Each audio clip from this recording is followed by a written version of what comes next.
पुण्य किसी को दगा नहीं देता और पाप किसी का सगा नहीं होता। जो कर्म को समझता है उसे धर्म को समझने की जरूरत ही नहीं।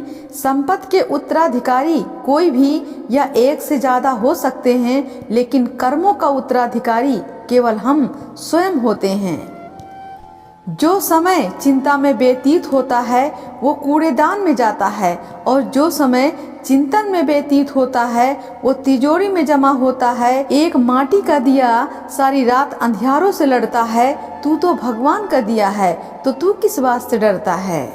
स्वयं का ख्याल पहले रखें, अन्यथा आपके पास दूसरों को देने के लिए कुछ नहीं होगा, क्योंकि हम एक खाली बर्तन से बांटने की सेवा नहीं कर सकते। स्वयं की देखभाल स्वार्थ नहीं है, यह एक आवश्यकता है। हंसते हुए लोगों की संगत सुगंध की दुकान जैसी होती है।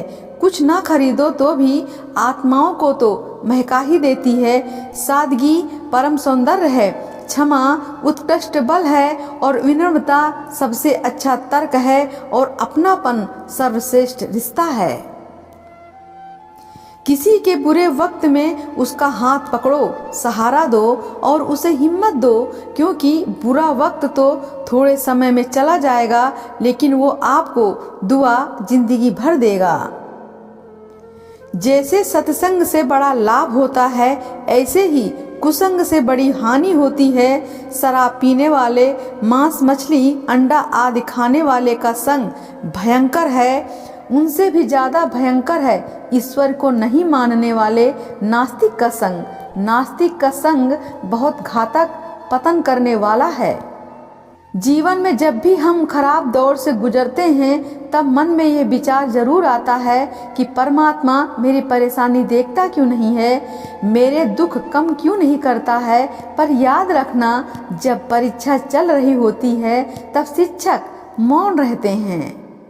जिसने आपको दुख दिया हो उसे माफ कर दो, उनके लिए नहीं, खुद की खुशी के लिए, क्योंकि याद रखने से केवल आपको दुख ही होगा।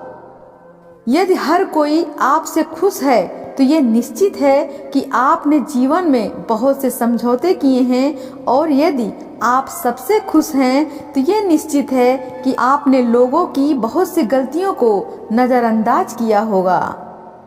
सहनशीलता एक बहुमूल्य गुण है, पर अपने आत्मसम्मान को खोकर कुछ भी सहन करना अपने आप को खोना है।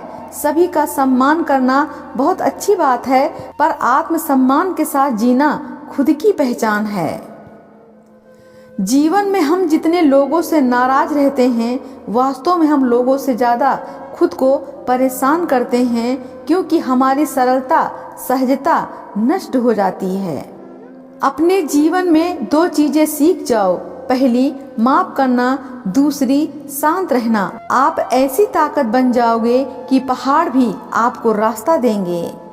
दो चीजें हमारा परिचय देती हैं, हमारा धैर्य जब हमारे पास कुछ न हो, और हमारा व्यवहार जब हमारे पास सब कुछ हो। अच्छा सोचिए, अच्छा बोलिए, अच्छा कीजिए, क्योंकि सब आपके पास वापस लौट कर आता है।